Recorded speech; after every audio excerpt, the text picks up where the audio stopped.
Quelle est la chanson la plus iconique sortie en 1987 ? Pourquoi le pape s'est embrouillé avec Madonna en 1989 ? Est-ce que Michael Jackson a surfé sur cette décennie comme les Beatles sur les années 60 ? Michael Jackson. Michael Jackson. Michael Jackson. À la fin de la vidéo, tu ne sauras toujours pas si tu es stérile, mais tu auras toutes ces réponses et c'est déjà pas mal. Je pense que tu devrais apprendre à te contenter de ce qui t'arrive dans la vie. Voilà. Je m'apprête à te donner en exclusivité mondiale le plus gros son sorti de 1980 à 1989. Les 2 décennies précédentes sont déjà disponibles sur la chaîne YouTube et j'espère que vous prenez autant de plaisir à les regarder que moi à les faire. Je bénis tous les jours. Le jour, du coup c'est une répétition, où j'ai pensé à faire cette série. Bref. Combien de compiles hits des années 80 a-t-on vu à Auchan ? Combien de morceaux de cette décennie-là entendons-nous à chaque mariage ou à chaque anniversaire organisé par un raspin ? Alors, niveau musique, le disco, qui était en pleine bourre à la fin des années 70, vous vous rappelez, commence à se calmer doucement. Le rap fait son petit trou, la pop musique va exploser avec un mec qui a les initiales magiques, M et J, mais aussi avec l'apparition d'une blonde rebelle du Michigan. Le rock est-il mort ? C'est ce qu'on va voir tout de suite, il n'y a pas plus de préliminaire que ça. C'est maintenant, et c'est gratuit. Bonne vidéo. Prêt pour un moment 100% délire. Oui. Alors on commence tout de suite avec l'année 1980. Quand on pense à eux, on pense au rock, on pense au diable, on pense aux flammes de l'enfer.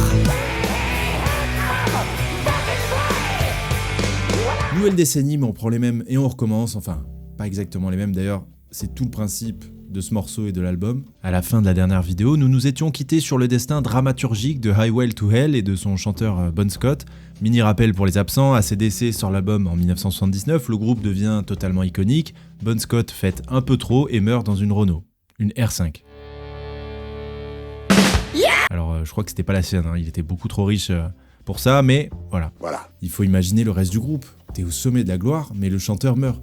Et sans jamais, au grand jamais manquer de respect au batteur, au bassiste, j'en sais rien, c'est le chanteur, c'est la vitrine. C'est compliqué pour le remplacer, il va forcément un petit peu souffrir de la comparaison. Est-ce qu'il doit l'imiter ? Est-ce qu'il doit avoir sa propre voix ? Mais en même temps, du coup, ça va changer l'identité du groupe. Comment faire ? C'est compliqué. Donc le premier réflexe, évidemment, c'est de se dire, on arrête. Sachant qu'à ce moment-là, ils ont déjà sorti TNT, Highway to Hell, pas mal d'albums, donc je pense qu'ils avaient de quoi vivre pendant un petit moment, si ce n'est jusqu'à la fin de leur jour. C'est le premier réflexe, hein, mais ça va pas tellement durer. Vous allez voir, c'est assez surprenant, mais la rédemption vient quasiment entièrement de la famille de Bon Scott. Pourquoi ? Parce que c'est d'abord son père qui va les motiver à sortir la tête de l'eau. Il va leur dire, les gars, est-ce que vous pensez une seule seconde qu'il aurait aimé vous voir vous morfondre et dire, oh, on arrête la musique ? Les gars, vous avez la chance d'être en vie, alors profitez-en, honorez cette chance.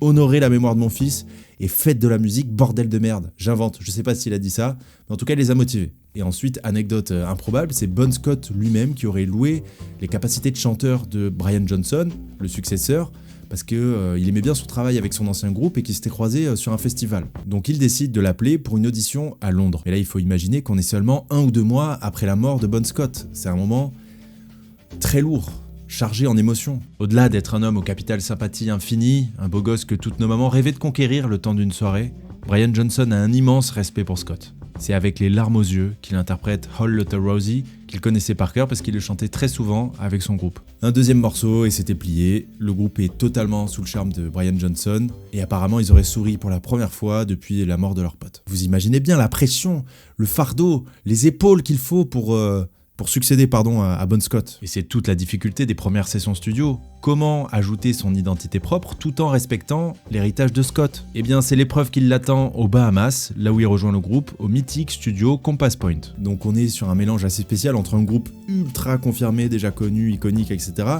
et un chanteur qui a toute sa fougue et qui a envie de prouver au monde entier qu'il peut le faire, bordel de merde.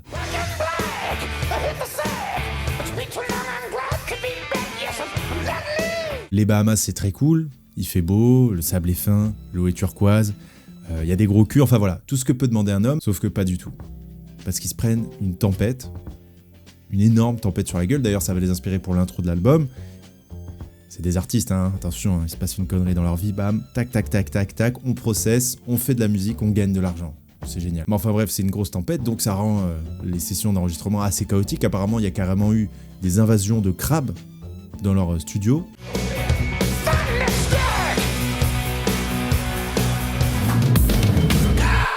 bien tourner la page et qu'on n'en parle plus, il faut d'abord rendre un hommage. C'est en ce sens que le premier titre de l'album que le groupe va travailler est Back in Black, un morceau qui commémore Bon Scott.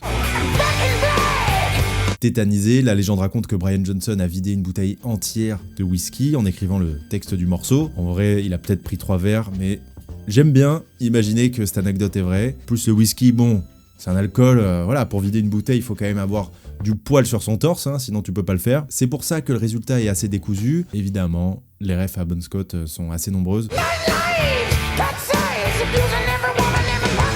Le riff légendaire est paradoxalement très simple, c'est un des premiers trucs qu'on t'apprend quand tu fais de la guitare. Je le sais parce que j'en ai fait 5 ou 6 ans, j'ai des très bonnes bases en guitare, c'est faux. Mon père, pour mon anniversaire de mes 10 ans, si je me rappelle bien, il m'a acheté une guitare, je l'ai regardé dans les yeux, je lui ai dit « je la toucherai jamais, tu m'entends jamais ». Et j'ai mené à bien cette promesse. C'est probablement dans le top 3 des actions les plus connes de toute ma vie et pourtant, oh là là, il y en a un paquet.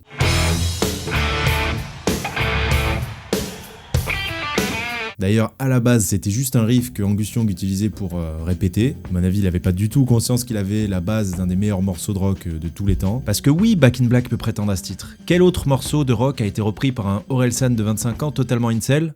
Aucun. J'aime bien Tony Parker, mais j'aime pas Tony P.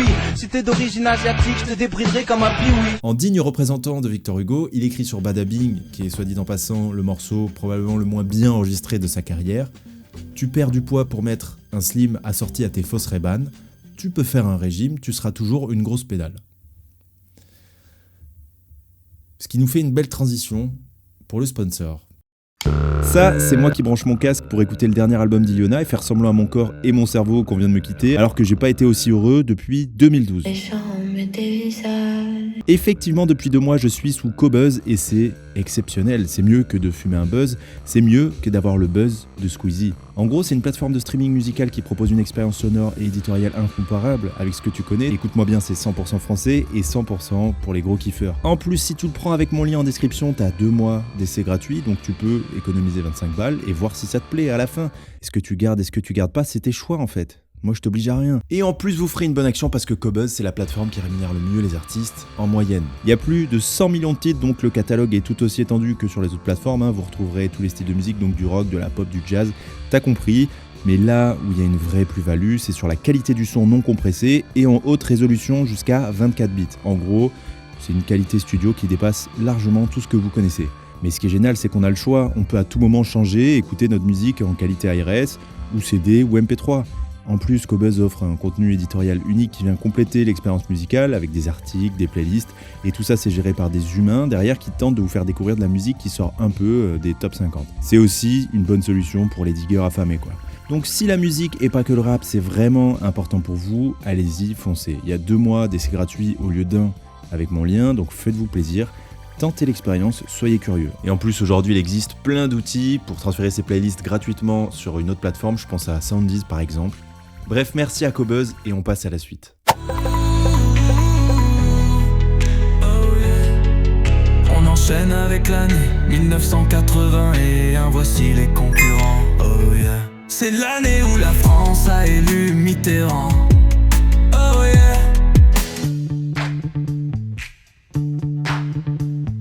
Nous voici en compagnie du premier featuring YouTube. C'est beau. Alors aujourd'hui ça surprend personne, mais à l'époque c'était beaucoup plus rare. En fait c'est un procédé qui a été vachement popularisé par les DJ, l'essor des DJ dans les années 90, mais avant ça, il y en avait très peu. Ce morceau est un featuring entre un groupe et un artiste, tous au sommet de leur gloire, qui vont fusionner leurs talents, entrechoquer leur vision artistique pour créer une œuvre intemporelle et définitivement culte. Culte ? Culte sa mère en fait.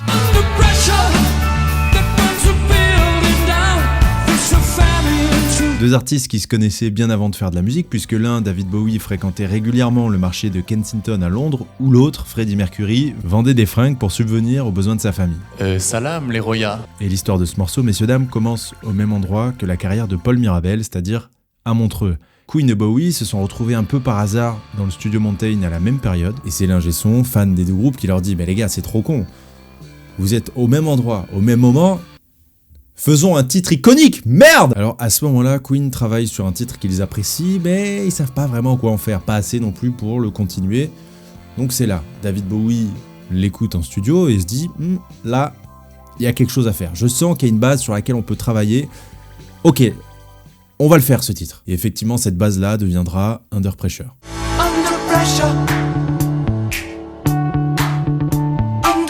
Alors déjà que c'est très compliqué pour Nekfeu Alpha One qui font le même style de musique, qui ont quasiment grandi ensemble, de choisir une prod, imaginez avec autant d'artistes là dans la pièce, avec un ego surdimensionné, imaginez juste le bordel que ça a été. Apparemment ça a donné lieu à un bras de fer acharné, bras de fer qui durera sur toute la conception du morceau, mais aussi sur le mix. Personne n'était d'accord, bref, c'est l'enfer. Mais lorsque les artistes les plus novateurs et créatifs de leur temps s'unissent, le temps d'un titre, il en résulte la merveille qu'est Under Pressure. Pendant 4 minutes, on reste pendu aux lèvres de Freddy et David, à l'acmé de leur art, qui nous emporte dans une odyssée aussi enivrante que vertigineuse. La production qui accompagne le morceau est assez sobre, portée par ce riff de base d'un charme irrésistible,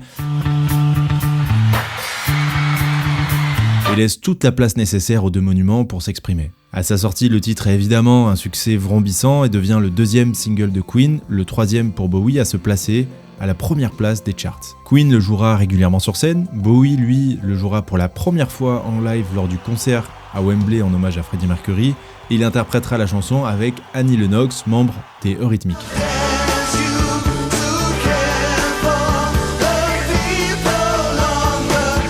On enchaîne avec l'année 1982, bien joué à tout le monde, mais y'a un type qui a fait le moonwalk en direct à la télo.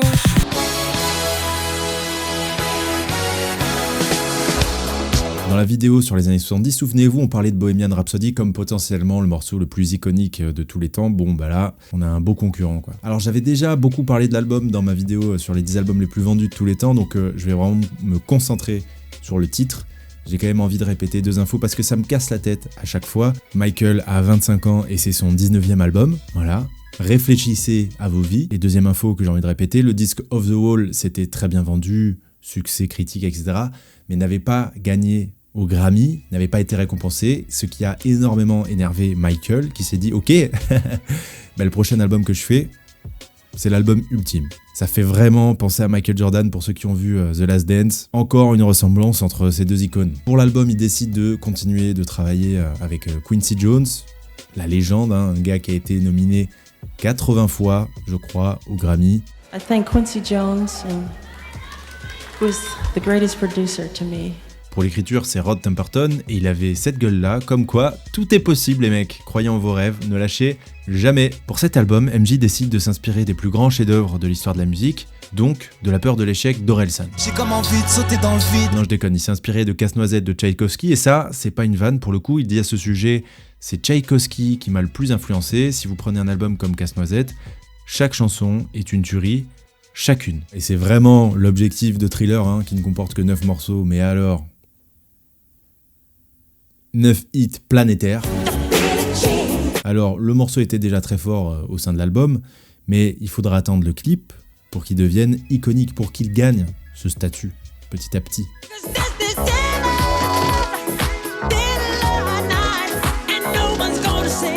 Et il est arrivé longtemps après parce qu'Epic Records était déjà largement satisfait des ventes. Et Michael, sûr de son idée, totalement obstiné, va se dire « Ok, bah vas-y, c'est moi qui avance les thunes, c'est moi qui mets l'argent et je vais le faire ce clip de fou furieux ». Il sort 1 an après l'album et relance éperdument les ventes et part sur sa lancée pour devenir l'album le plus vendu de tous les temps, vous le savez. Le clip dure 14 minutes, ce qui est plus long que la moyenne d'un rapport sexuel, avec un budget record de 1,2 million de $. Pour le financer, un making-of d'1 heure est produit et ça deviendra la vidéo musicale la plus vendue de tous les temps avec 9,5 millions de ventes et ça participera même à l'essor de la VHS. C'est vous dire à quel point Michael a influencé le monde. Le clip incarne la fascination qu'il avait pour la métamorphose et d'ailleurs ça se voyait sur sa gueule et son succès immense tient selon moi sur 3 points majeurs. 1. La Corée, 2.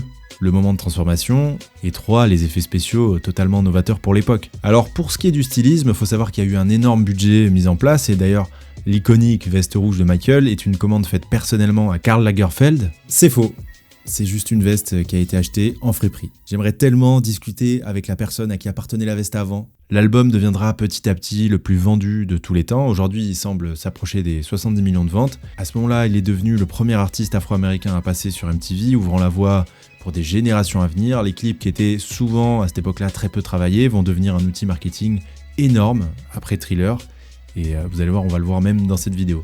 Plus de 40 ans après sa sortie, le clip reste un mythe de la pop culture, un mythe absolu, et la veste continue d'être portée par des fans dans le monde entier, et de tous les âges. Allons en 1983, on est sur une des chansons les plus toxiques de tous les temps.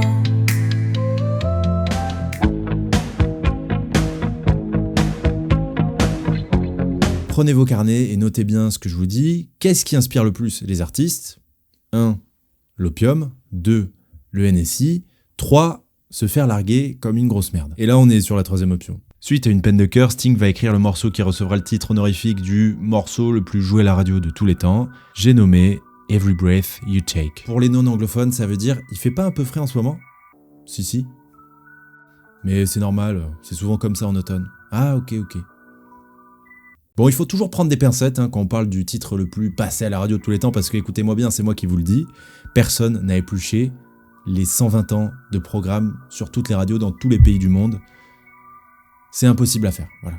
Mais ce qu'il faut retenir, c'est qu'il est énormément passé à la radio, qu'il a énormément vendu de singles, qu'il est extrêmement riche, qu'il peut acheter 8 villas par an grâce à cette chanson. Pour se consoler de cette rupture tumultueuse, Sting décide de serrer la meilleure amie de sa femme, ce qui étonnamment déplaît à cette dernière. Eh bien, il faut mieux choisir ses amis. Madame, non, je rigole vraiment. Quelques semaines plus tard, il se réveille en plein milieu d'une nuit avec en tête ces deux lignes « Every breath you take, every move you make ». Donc il s'assoit devant son piano, il compose et écrit le morceau en une demi-heure, apparemment. Après avoir fait les boches tout seul, Sting présente le morceau au groupe lors de l'enregistrement de ce qui sera leur 5e et ultime album, Synchronicity. Le groupe l'accueille à bras ouverts, en même temps, s'ils ont un peu de flair, c'est normal, ils sentent le coup à mon avis, et l'enregistrement de l'album se passe à merveille. C'est faux, l'ambiance est insoutenable, ils passent leur temps à s'insulter et à se taper sur la gueule. Un peu comme le morceau de Queen et Bowie dont on parlait au début de la vidéo, et d'ailleurs ça m'étonne pas du tout.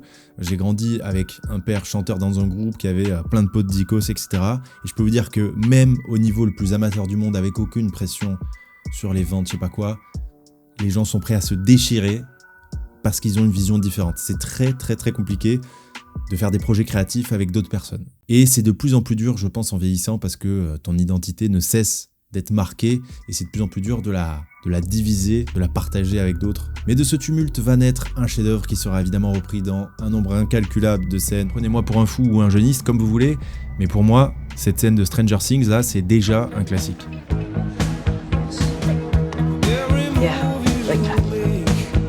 Mais ce qui est marrant, c'est que Every Breath You Take, c'est loin d'être la chanson d'amour délicate et pleine de douceur qu'on pense. C'est littéralement une chanson sinistre, toxique, qui résulte du besoin insatiable de contrôle sur l'autre.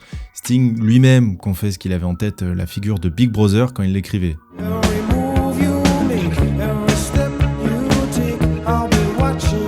Alors, sachez que pour la production du titre, plein de genres musicaux différents ont été envisagés, incluant même du reggae. On n'est pas passé très loin d'avoir un titre qui aurait ressemblé à ça.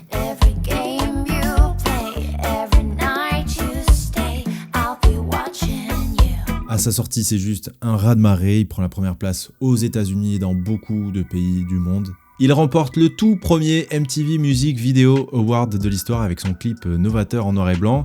En 2007, la Broadcast Music Incorporated a déclaré que la chanson avait été jouée 27 millions de fois à la radio. Il a aussi déclaré en 2023, donc 40 ans plus tard cette fois, que Diddy lui donnait $2000 par jour pour l'avoir samplé dans I'll Be Missing You sans son autorisation. Et Diddy avait d'ailleurs retweeté « C'est faux, c'est 5K ». Alors, c'est impossible pour moi de vérifier ces informations, je sais pas si c'est vrai, retenez juste une chose que je vous ai dit au début de la vidéo, Sting est très riche, voilà. Et j'imagine même pas combien lui et le groupe ont pris pour la scène dans Stranger Things, bref. Mais en plus d'un succès commercial pharaonique, le morceau a aussi remporté 2 Grammy, et de toute façon, quand Iron Man chante ta chanson, c'est forcément iconique.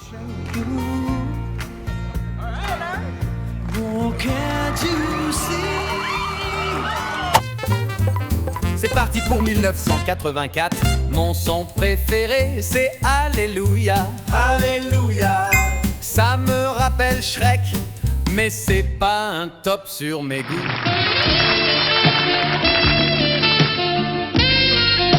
C'est pas évident de se lancer en solo quand t'es dans un groupe à succès. Les chances de se péter la gueule sont énormes. Mais ça, George Michael, il est tellement puissant qu'il n'en a rien à taper. Il est en 1984 encore actif avec son groupe Wham, ce duo de pop anglaise qui enchaînait les tubes, notamment ces 2 morceaux. Wake me up before you go. Last Christmas, I gave you my heart. Pour bien mesurer l'impact, dites-vous que c'est le premier groupe occidental à se produire en Chine communiste. Donc vraiment pas évident de quitter ce confort-là. 3 ans avant la sortie de ce morceau, George Michael bosse en tant que DJ dans un resto. Et c'est pendant son long trajet en bus qu'il commence à penser au texte et à la composition. Apparemment, il imaginait déjà le saxophone qui allait devenir légendaire plus tard. Déjà désireux de prendre son indépendance, il coécrit la chanson avec son binôme, mais c'est bien seul qu'il s'envole aux États-Unis pour enregistrer la première maquette de la chanson avec Jerry Wexler. Et George Michael enregistre apparemment énormément de versions avant d'être pleinement convaincu, et ce perfectionnisme se matérialise aussi dans la minutie avec laquelle ils ont choisi Steve Gregory parmi 11 saxophonistes de renom. Alors au-delà de l'évidence du saxophone, le morceau recueille une prestation vocale ahurissante de George Michael au sommet de son art.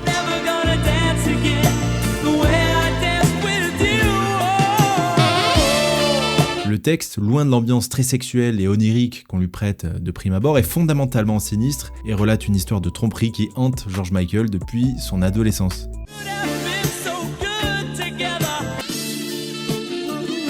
Alors petite anecdote, George Michael a fait retourner une des scènes du clip tourné en Floride parce qu'il trouvait que ses cheveux avaient trop frisé.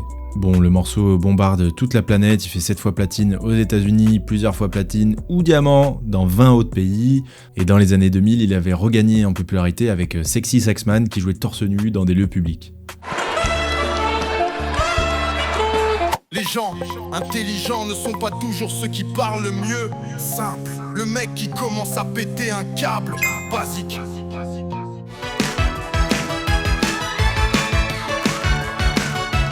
Take On Me, c'est l'histoire d'un morceau d'un groupe norvégien qui a cru en son morceau et qui n'a jamais rien lâché. Vous allez voir, c'est une folie. C'est une vraie leçon de persévérance. Déjà, c'est fou parce que l'enregistrement de la première version de ce morceau a été réalisé alors que les 2 auteurs n'avaient que 15 et 16 ans sous le nom du groupe Bridges. À l'époque, c'était encore qu'un duo et ça ressemblait à ça. Même si c'était assez crade, on entend déjà des bribes de ce qui fera le succès de ce morceau des années et des années plus tard. Mais le chemin qui mène à la gloire et au succès est souvent périlleux, long, complexe, froid, sombre. Des années après Bridges, Morten Harket rejoint ses 2 autres potes norvégiens pour former le groupe a-ha ou a-ha, je sais pas vraiment comment on dit. Et l'histoire de notre hit se poursuit. Alors, ils font une seconde version du titre qu'ils nomment Listen One, puis ils changent d'avis pour la renommer All's Well That Ends Well and Movies with the Sun, avant de reprendre leurs esprits de la renommer Take On Me. Merci. Ils sortent une première version en 1984 qui ne connaîtra pas un succès immense. Il sera classé que 137e sur le top au Royaume-Uni. Bon, 137e, c'est sympa, mais c'est pas suffisant pour être le morceau le plus iconique de 1985. Voilà. Bon. Mais ils n'abdiquent pas et sortent une autre version qui va encore une fois flopper. Mais la branche américaine de Warner décide de sauver le titre et vous allez voir, les maisons de disques ne font pas toujours n'importe quoi puisqu'ils investissent massivement dans un clip. Pour ça, ils recrutent un des mecs les plus chauds du game et qui est Steve Barron.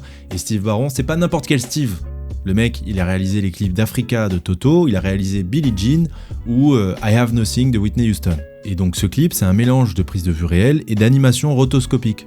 En gros, c'est des dessins mélangés à la réalité et c'est bluffant. Le taf a duré 16 semaines, on parle de 3000 dessins. C'est un investissement colossal, mais c'est un pari réussi puisque le morceau va enfin devenir numéro 1 avec le clip sorti aux États-Unis et dans pas mal d'autres pays.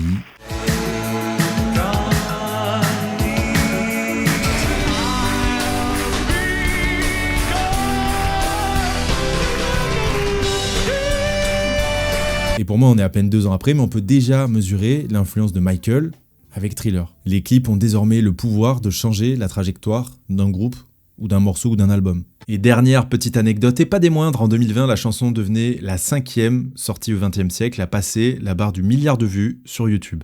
Et mes gros, ça me font souvent mal au cou. Congolaise, baby, aimerait sa BBL. Moi, si sous Cali, je me lève, je suis déjà belle. Je suis pété sous Cali, pollen, jaune, maille à l'abeille.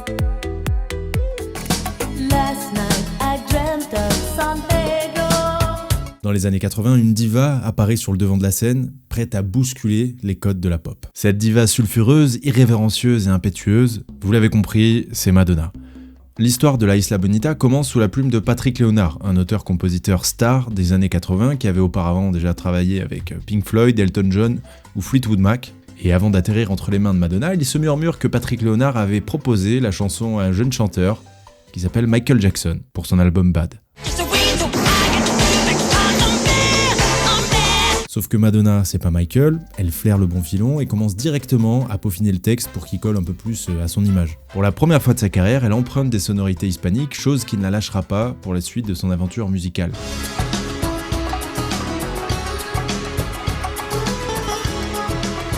Le titre La Isla Bonita incarne tout l'amour que Madonna portait à San Pedro Nolasco, une île mexicaine qu'elle visitait chaque année à la même date, le 22 octobre. C'est faux, elle a toujours gardé le mystère, on connaîtra jamais vraiment la raison du titre. À mon avis, ça sonnait bien. Et c'est tout. Connue pour ses clips, et ça on va le revoir dans la vidéo, Madonna ne déçoit pas avec celui-ci. Réalisé par la légende Mary Lambert, le clip met en scène Madonna dans deux rôles distincts, celui d'une femme pieuse et celui d'une femme passionnée. Le clip s'affirme comme une ode à la liberté d'être et d'exister tout en louant la richesse culturelle du monde hispanique. Pour l'anecdote, on peut apercevoir Benicio del Toro jouer de la guitare dans le clip.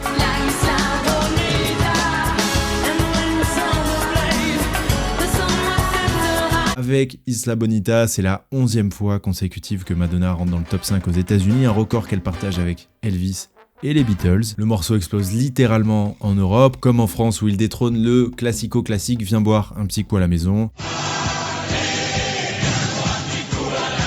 Il était au sommet des charts, écoutez bien, depuis 13 semaines. C'est aussi ça la mondialisation. Madonna qui remplace des types complètement bourrés avec des bérets et des accordéons.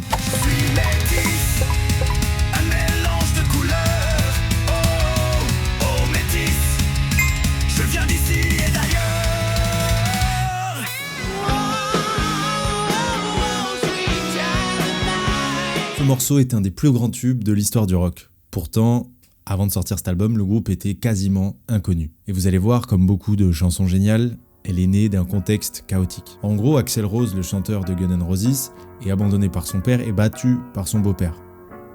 6-2-6-2 au tennis. Du coup, ça va devenir un jeune qui fait beaucoup de conneries jusqu'au jour où il va être contraint de quitter l'état d'Indiana. C'est dans ce chaos qu'il rencontre Izzy Stradlin, qui deviendra le guitariste du groupe et donc un des grands responsables du succès de cette chanson.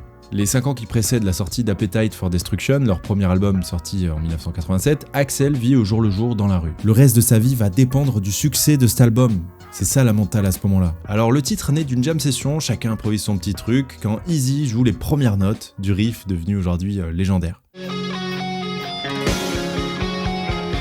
Alors maintenant, on vous la fait plus, vous savez comment fonctionne l'ego des artistes, donc ça va pas vous surprendre ce que je vais vous raconter. En fait, l'autre guitariste du groupe, Slash, décide de jouer une suite totalement contre-intuitive pour se débarrasser du titre, parce que peut-être qu'il était un peu jaloux, j'en sais rien, sauf que tout le monde à part lui adorait le riff, donc voilà. Raté beau gosse, peut-être la prochaine fois. Alors pendant que les icos font leur travail, Axl décide de s'enfermer et se lance dans la rédaction d'un texte en hommage à sa copine de l'époque. Il est complètement fou amoureux d'elle, les paroles sont très délicates, loin du rustre bourrin qu'il est habituellement.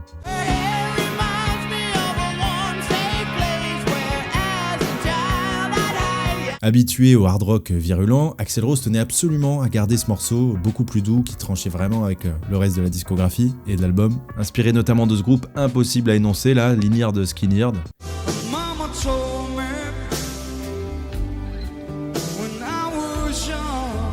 Juste avant de terminer, j'ai envie de vous offrir une anecdote. À la fin de la chanson, on entend Axl chanter ça. C'est une référence claire à la critique de la raison pure de Kant, et non c'est faux, il savait juste pas quoi faire, donc c'est sorti tout seul. Mais ça sonnait bien, donc ils l'ont gardé. Ce single sera le seul et unique numéro 1 dans toute la carrière des Guns. Il restera 24 semaines dans le top 10, c'est énorme, ça fait...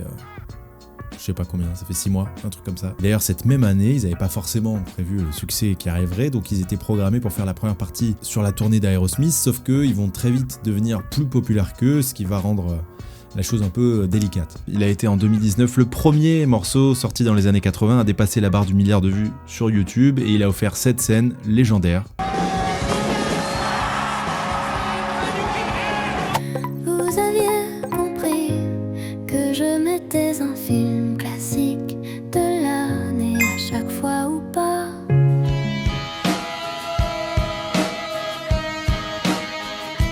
succès de cette chanson est absolument improbable et je vais vous raconter pourquoi. On l'avait déjà vu avec Bob Marley dans les années 70, là, en 85 avec Take On Me.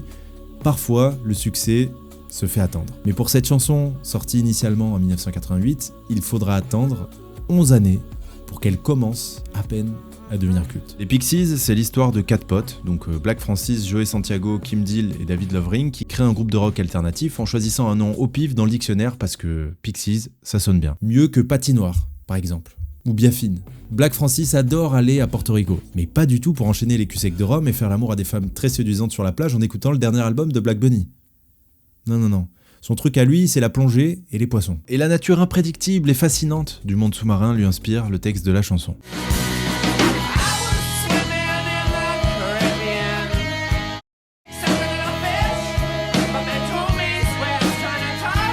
Mais comme j'ai dit au début, à sa sortie, l'album Surfer Rosa ne rencontre aucun succès. Tout le monde s'en fout. Mais c'est frustrant parce que l'album est salué par la critique. Le disque est bon, le groupe le sait, la maison de disques en est absolument persuadée et d'ailleurs tente le tout pour le tout en le rééditant 4 ans plus tard, mais rien n'y fait. L'album ne parvient jamais aux oreilles du grand public. Et en revanche, elles sont arrivées à celle de Randall Poster qui sera leur sauveur. J'espère qu'ils l'ont invité dans un resto étoilé parce qu'en 1999, c'est lui qui choisit Where Is My Mind pour la dernière scène de Fight Club. Everything's gonna be fine.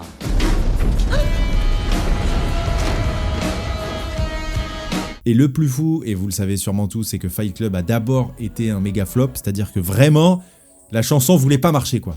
C'était limite une malédiction. Et bon, heureusement, petit à petit, je crois d'abord avec la vente des cassettes puis des DVD, le film a fini par devenir culte et il a entraîné la chanson dans son sillon, dans son succès. Et aujourd'hui, je pense que ça serait pas tellement déconnant de dire que c'est une des scènes les plus mythiques et iconiques des 30 dernières années au cinéma quoi. Suite à ça, le morceau rencontre un succès retentissant, il s'invite même dans la culture populaire, je sais pas vous, mais moi j'ai l'impression que j'ai entendu ce morceau dans 862 pubs.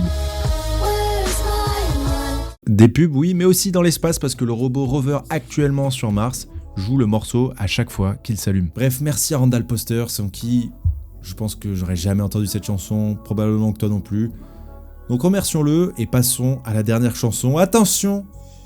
Vous avez bien fait de rester jusqu'ici, je vous jure que j'ai pas fait exprès mais on a gardé le meilleur pour la fin, ça va être extraordinaire. Rendez-vous en 1989.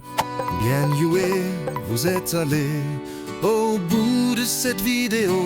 Abonnez-vous, ce P la team.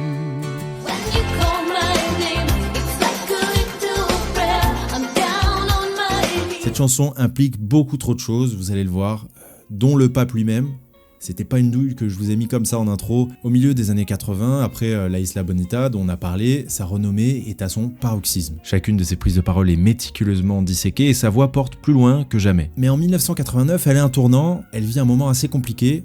Déjà, sa relation avec Sean Penn bat de l'aile. Elle a sorti un film qui a fait un petit flop. Et elle vient de fêter ses 30 ans, âge auquel sa mère est décédée. Donc elle sent bien là qu'elle est un tournant dans sa vie, donc elle décide de passer un cap en créant un son plus mature. Pour écrire et produire Like a Prayer, elle s'entoure de nouveau de Patrick Léonard qu'on avait vu pour La Isla Bonita.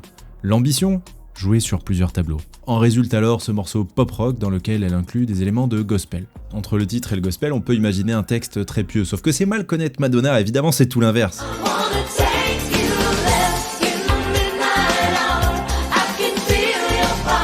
Le titre, Like a Prayer, ou alors le gospel présent dans le morceau, laisse présager un titre très pieux, mais c'est presque l'inverse. Quasiment chaque phrase peut avoir son double sens sexuel. Par exemple, on peut se mettre à genoux pour prier, mais aussi pour sucer des gens.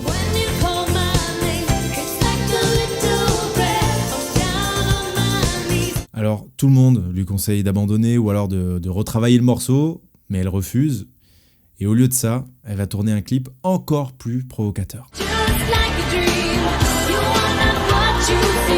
Et c'est là que l'histoire devient folle et que c'est du pur génie ce qu'elle va faire. Quelques mois avant tout ça, Pepsi voulait absolument s'associer avec Madonna pour son grand retour. Donc il lui propose un contrat à 5 millions de dollars pour tourner une pub avec elle, avec son nouveau hit Like a Prayer.